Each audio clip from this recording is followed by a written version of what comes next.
नमस्कार छात्रों, मैं अध्यापक कैलाश पाटिल। आज हम लेखक आनंद सिंह द्वारा लिखित मैं उद्घोषक इस पाठ का अध्ययन करेंगे। सबसे पहले हम लेखक की प्रमुख कृतियां देखते हैं।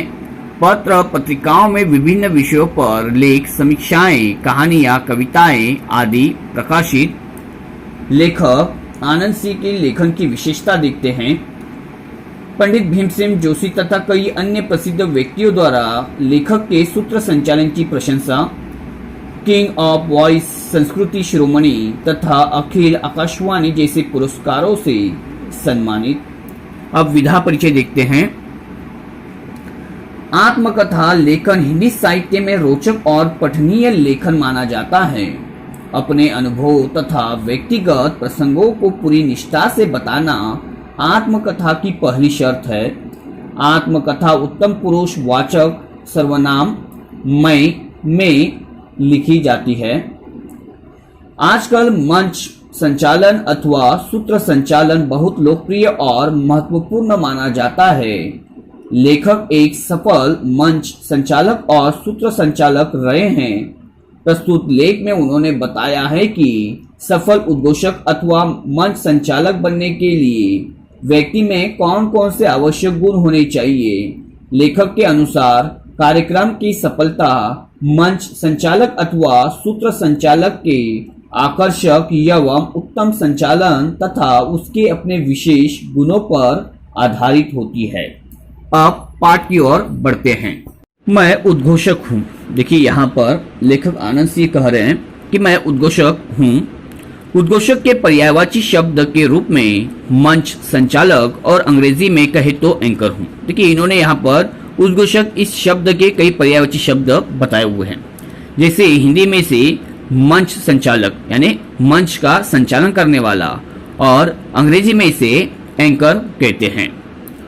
मंच संचालक श्रोता और वक्ता को जोड़ने वाली कड़ी है। देखिए यह उद्घोषक या मंच संचालक जो होता है, जो किसी समारोह में आए हुए वक्ता या उन श्रोताओं को जोड़ने का काम करते हैं।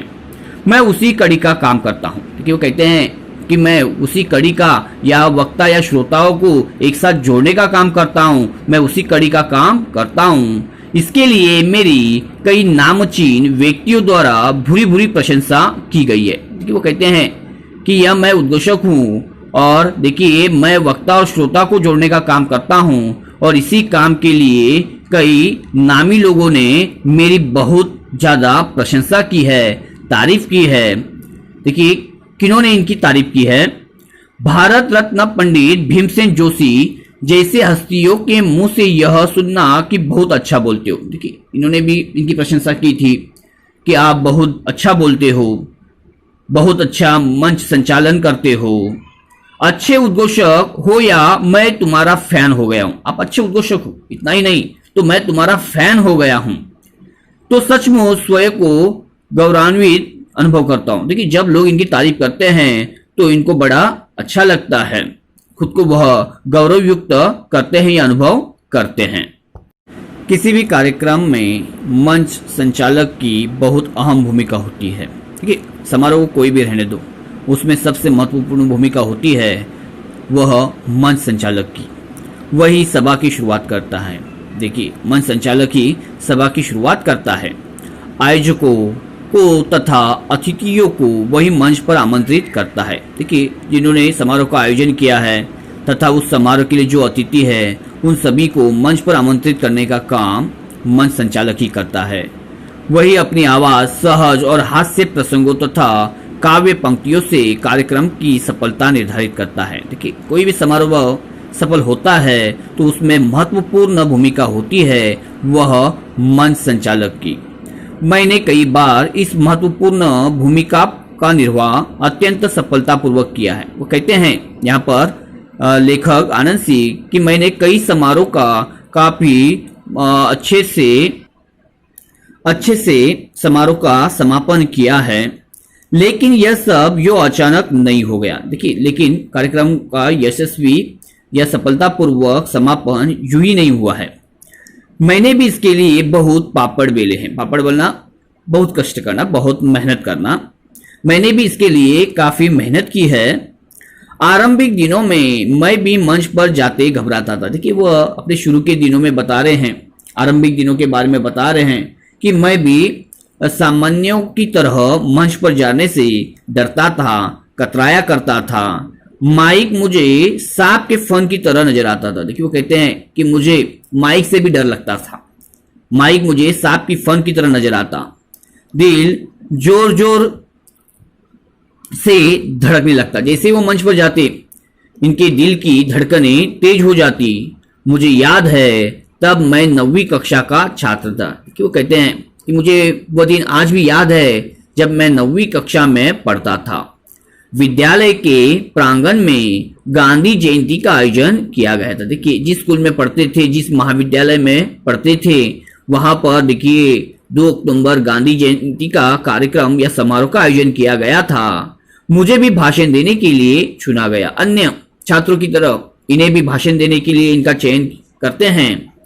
मंच पर जाते ही हाथ पैर थरथराने लगे। देखिए मंच पर जाते हैं तो इनके हाथ पैर कांपने लगते हैं। जो कुछ याद किया था लगा सब भूल गया हूं। देखिए जो भी याद करके गए थे, मंच पर जाते ही डरते हैं, हाथ पैर कांपने लगते हैं। जो भी पढ़ा था, याद किया था, सब कुछ वह भूल जाते हैं। कुछ पल के लिए जैसे होश ही खो बैठा हूं, पर फिर खुद को संभाला। देखिए कुछ पल के लिए वह अपना होश खो बैठते हैं, लेकिन देखिए वह अपने आप को संभाल लेते हैं। महान व्यक्तियों के आरंभिक जीवन के प्रसंगों को याद किया कि किस तरह कुछ नेता हकलाते थे। देखिए वह महान व्यक्तियों के आरंभिक जीवन को याद करते हैं कि किस तरह कुछ नेता हकलाते थे, मतलब जीवा के दोष के कारण रुक रुक कर बोलना, ठीक से उच्चारण न कर पाना। कुछ कांपते थे पर बाद में वे कुशल वक्ता बने। कुछ तो कांपते थे, डरते थे, लेकिन आगे चलकर वो अच्छे वक्ता बने। यह बातें याद आते ही हिम्मत जुटाकर मैंने बोलना शुरू किया और बोलता ही गया। देखिए फिर वह ये याद करते हैं, हिम्मत जुटाते हैं और बोलना शुरू करते हैं और आगे बोलते ही जाते हैं। भाषण समाप्त हुआ, खूब तालियां बजी। देखिए भाषण समाप्त करते हैं और भाषण समाप्त होने के बाद खूब तालियां बजती है। लोग इनका तालियां बजाकर सम्मान करते हैं। खूब वाहवाही मिली। देखिए सभी लोग इनकी तारीफ करते हैं। कहने का मतलब यह कि थोड़ी सी हिम्मत और आत्मविश्वास ने मुझे भविष्य की राह दिखाई दी। देखिए थोड़ी सी हिम्मत, लेकिन किसने? थोड़ी सी हिम्मत ने और आत्मविश्वास ने इनको देखिए इनके भविष्य की राह दिखाई, रास्ता दिखाया और मैं एक सफल सूत्र संचालक के रूप में प्रसिद्ध हो गया। और देखिए आज वह एक सफल सूत्र संचालन के रूप में प्रसिद्ध है। काफी नामी लोगों ने इनकी तारीफ की है कि बड़े अच्छे बोलते हैं। लेखक आनंद सिंह ने सूत्र संचालन के मुख्य निम्न प्रकार बताए हैं। शासकीय कार्यक्रम का सूत्र संचालन, दूरदर्शन हेतु सूत्र संचालन, रेडियो हेतु सूत्र संचालन, राजनीतिक, सामाजिक तथा सांस्कृतिक कार्यक्रमों का सूत्र संचालन।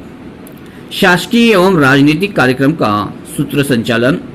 शासकीय एवं राजनीतिक समारोह के सूत्र संचालन में प्रोटोकॉल का बहुत ध्यान रखना पड़ता है। देखिए शासकीय एवं राजनीतिक कार्यक्रम का जब सूत्र संचालन करते हैं तब वहां पर प्रोटोकॉल मतलब शिष्टाचार का बड़ा ध्यान रखना पड़ता है। पदों के अनुसार नामों की सूची बनानी पड़ती है। जैसे व्यक्तियों के पद है उसके अनुसार उनके नामों की सूची बनानी पड़ती है। किसका किसके हाथों सत्कार करना है इसकी योजना बनानी पड़ती है। देखिए किस व्यक्ति का कौन सत्कार करेगा इसकी एक सूची बनानी पड़ती है, पूरी योजना बनानी पड़ती है। इस प्रकार का सूत्र संचालन करते समय अति अलंकारिक भाषा के प्रयोग से बचना चाहिए। देखिए शासकीय एवं राजनीतिक कार्यक्रम का जब सूत्र संचालन आप करते हो तब वहां पर आपको अति अलंकारिक भाषा का प्रयोग नहीं करना चाहिए। दूरदर्शन तथा रेडियो कार्यक्रम का सूत्र संचालन। दूरदर्शन अथवा रेडियो पर प्रसारित किए जाने वाले कार्यक्रम समारोह की संपूर्ण जानकारी होनी चाहिए। देखिए अगर आप दूरदर्शन अथवा रेडियो पर कार्यक्रम प्रसारित कर रहे हैं तो देखिए इस समारोह की पूरी जानकारी आपके पास होनी चाहिए। कार्यक्रम की संहिता लिखकर तैयार करनी चाहिए। देखिए कार्यक्रम की संहिता मतलब लिस्ट, सूची लिखकर तैयार करें कि कार्यक्रम के आरंभ में क्या होगा, मध्य में क्या होगा और इस समारोह का अंत कैसे होगा। उसके पश्चात कार्यक्रम आरंभ करना चाहिए और धीरे धीरे उसका विकास करते जाना चाहिए। उसके बाद कार्यक्रम का आरंभ करें, कार्यक्रम की या समारोह की शुरुआत करें और धीरे धीरे आप उसका विकास करें, मध्य की ओर बढ़े।